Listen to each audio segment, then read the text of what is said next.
अस्सलाम वालेकुम। आज फिर हम लोग कुछ बेसिक मेडिकल नॉलेज के बारे में बात करेंगे कि नॉर्मल ब्लड रेंज कितनी होनी चाहिए, नॉर्मल ऑक्सीजन लेवल कितना होता है, नॉर्मल रेस्पिरेटरी रेट कितनी है, हार्ट रेट क्या है, ब्लड शुगर लेवल कितना होना चाहिए, बॉडी टेम्परेचर कितना होना चाहिए और सबसे इम्पोर्टेंट हम आज बॉडी मास इंडेक्स के बारे में भी पढ़ेंगे। तो स्टार्ट करते हैं ब्लड से। सबसे पहले अगर हम ब्लड देख लें तो जो मेल होता है, मेल में नॉर्मल ब्लड की रेंज 5 to 6 लीटर होनी चाहिए और फीमेल में 4.5 to 5.5 लीटर होनी चाहिए। अगर ये रेंज होगी हमारे पास मेल में और ये होगी फीमेल में तो ये हम कहेंगे कि नॉर्मल है, लाइक बेस्ट है, इतना ही होना चाहिए।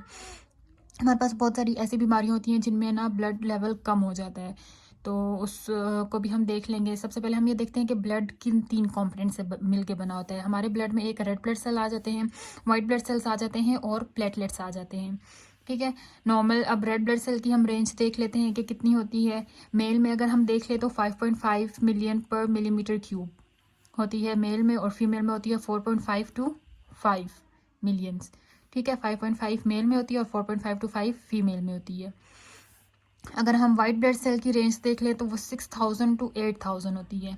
6,000 to 8,000, 6,000 से 8,000 नॉर्मल वाइट ब्लड सेल्स होते हैं हमारी बॉडी में।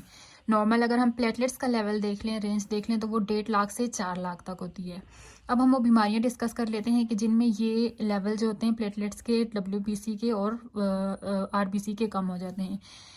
जो हमारे पास डेंगू होता है, अगर डेंगू हो जाए तो उसमें हमारे प्लेटलेट्स कम हो जाते हैं। ये तो आप सबको पता होगा ऑब्वियसली, पाकिस्तानियों को तो ऑब्वियसली पता ही होना चाहिए। जैसे कि बहुत बड़ा रोल प्ले करते हैं हमारी पॉलिटिक्स में भी प्लेटलेट्स। तो डेंगू में क्या होता है कि प्लेटलेट्स के लेवल कम हो जाते हैं। ठीक है, 1.5 लाख से 4 लाख 4 लाख तक नॉर्मल होते हैं। अगर 1.5 लाख से कम हो जाए तो समझो कि इस पेशेंट को, इस बंदे को डेंगू हुआ है। अब वाइट ब्लड सेल्स कौन सी बीमारी में कम होते हैं? एड्स में कम हो जाते हैं। रेड ब्लड सेल्स मलेरिया में कम हो जाते हैं। इसके बाद हम अगर हीमोग्लोबिन की बात कर लें, ठीक है, हीमोग्लोबिन मेल में नॉर्मल रेंज होती है 13.5 to 17.5 और फीमेल में होती है 12.5 to 15.5। हीमोग्लोबिन का काम क्या होता है कि ये हमारे जो रेड ब्लड सेल्स होते हैं ना, हमारे रेड ब्लड सेल्स, इनका कलर, हमारे पूरा ओवरऑल ब्लड का कलर रेड होता है। तो वो रेड कलर किस वजह से होता है? वो हीमोग्लोबिन की ही वजह से होता है। अब एक इंटरेस्टिंग सी बात है, वो इंटरेस्टिंग सी बात ये है कि हमारा जो एक रेड ब्लड सेल होता है ना, एक रेड ब्लड सेल में 280 मिलियन हीमोग्लोबिन होते हैं। ठीक है, एक रेड ब्लड सेल में 280 मिलियन हीमोग्लोबिन होते हैं और जो एक हीमोग्लोबिन होता है वो अपने साथ 4 ऑक्सीजन मॉलिक्यूल्स को कैरी कर सकता है। अब अगर हम इनके थोड़े से फंक्शंस के बारे में बात कर लें तो अगर हम प्लेटलेट्स को देख लें तो प्लेटलेट हमारी बॉडी में क्या काम करते हैं कि वो ब्लड क्लॉटिंग कराते हैं।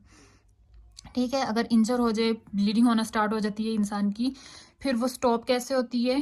प्लेटलेट्स उस जगह पे आके जमा हो जाते हैं। तो ये प्लेटलेट क्लॉटिंग कराना किसका काम है? प्लेटलेट्स की। वाइट ब्लड सेल्स हमारी इम्यूनिटी में रोल प्ले करते हैं और रेड ब्लड सेल क्या करते हैं कि ऑक्सीजन हमारा पूरी बॉडी में लेके जाते हैं। उसके बाद हम नॉर्मल ब्लड प्रेशर की बात कर लेते हैं। नॉर्मल वैसे तो हमारा ब्लड प्रेशर होता है 120/80, लेकिन ये एज के साथ भी वेरी करता है और बीमारी के साथ भी वेरी करता है। एज के साथ भी वेरी करता है तो उसको भी हम नॉर्मल कहते हैं, लेकिन अगर बीमारी के साथ तो वो ऑब्वियसली अब नॉर्मल होगा। तो 120 और 80 मिलीमीटर मर्करी यंग एज में जो होता है वो नॉर्मल होता है। 120-80 को ही हम नॉर्मल कंसिडर करते हैं। और जो न्यूली बॉर्न होते हैं उनमें 90 to 55 millimetre mercury normal range होती है। जो ओल्ड एज होती है, ओल्ड ज़्यादा एज के हमारे पास लोग हो जाते हैं, उनकी जो 150 और 90 मिलीमीटर मर्करी होगा उसी को हम नॉर्मल कहेंगे। ठीक है, ये हम ओल्ड एज की बात कर रहे हैं। लेकिन अगर यंग एडल्ट में जिनका 120-80 मिलीमीटर मर्करी नॉर्मल है, अगर उनका जो है 140 to 90 मिलीमीटर मर्करी पे जाएगा तो उसको हम हाई कंसीडर करेंगे, उनको हम प्री हाइपरटेंसिव कहेंगे। और 150 to 95 अगर होगा तो वो उसको हम वेरी हाई कहेंगे, लाइक ये पेशेंट हाइपरटेंसिव पेशेंट है। हाइपरटेंसिव वो पेशेंट होते हैं जिनका ब्लड प्रेशर हाई होता है। ठीक है, ये हमने बात कर ली। अब अगर 90 to 60 है, इससे कम होगा ब्लड, तो उसको हम कहेंगे कि ये इनका है लो ब्लड प्रेशर। ठीक है, अब हम ब्लड प्रेशर को मेजर कैसे करते हैं? ब्लड प्रेशर को मेजर करने के लिए हमारे पास जो इंस्ट्रूमेंट होता है उसको हम कहते हैं स्फिग्मोमैनोमीटर। ठीक है, और हाँ, बस ब्लड प्रेशर के बारे में यही इम्पोर्टेंट चीज़ें थी। अब हम बात कर लेते हैं हार्ट रेट के बारे में। ठीक है, हार्ट रेट हमारी बॉडी में कितना नॉर्मल होता है? 70 बीट्स पर मिनट नॉर्मल हार्ट रेट होता है, और हाई अगर 90 से 120 पर मिनट तक चला जाए हार्ट रेट या पल्स रेट। हार्ट रेट और पल्स रेट हमारे पास एक ही चीज़ होती है, मतलब 1 मिनट में कितनी बार जो है दिल धड़क रहा है, इसको हम कहते हैं हार्ट रेट। तो ये 70 पर नॉर्मल होती है पर मिनट, और 90 to 120 पर मिनट हाई पे होती है, हाई हार्ट रेट इसकी है पेशेंट की। अगर नॉर्मली हम हार्ट रेट मेजर कर रहे हैं ना, तो 60 से 100 के दरमियान की शिकायत, तो उसको हम कहते हैं कि नॉर्मल हार्ट रेट है।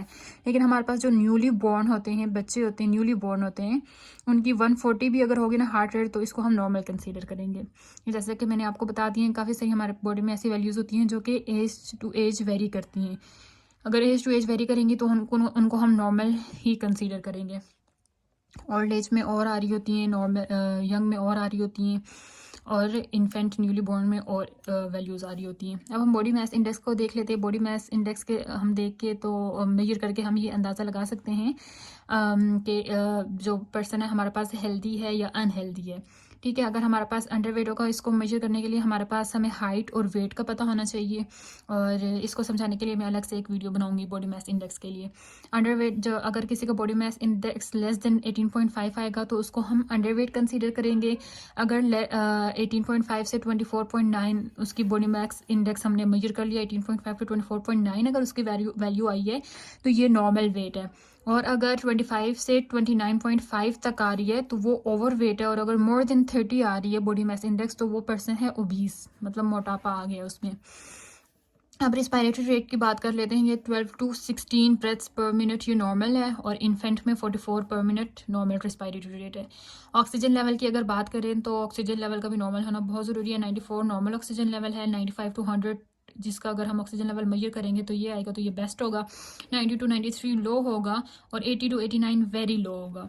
अब हम ब्लड शुगर की बात करें तो ब्लड शुगर हम दो तरह मेजर करते हैं, फास्टिंग होती है और हम खाने के बाद भी मेजर करते हैं, खाने से पहले और खाने से बाद। खाने से पहले अगर मेजर करें तो उसको हम फास्टिंग कहते हैं। वो 70 to 100 हमारे पास होने चाहिए। पी मतलब पोस्ट पेरेंडियल खाने के बाद 170 to 140 अगर आएगी तो ये नॉर्मल हम कंसीडर करेंगे। अगर हमारे पास 100 to 125 आएगी तो वो प्री डायबिटिक होगा।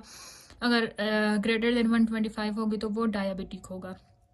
ये वैल्यूज़ भी वेरी करती हैं, पेशेंट टू पेशेंट वेरी करती हैं। अब बॉडी टेम्परेचर अगर हम देख लें तो वो फ़ारेनहाइट में हम देख रहे हैं 97.5 से 98.6 फ़ारेनहाइट होगा तो वो नॉर्मल होगा। 99 फ़ारेनहाइट होगा तो उसको हम फीवर में कंसीडर करेंगे, और अगर 100 से 102 102 का होगा तो टेम्परेचर होगा तो उसको हम कहेंगे कि ये हाई फीवर वाला पेशेंट है। So this is for today.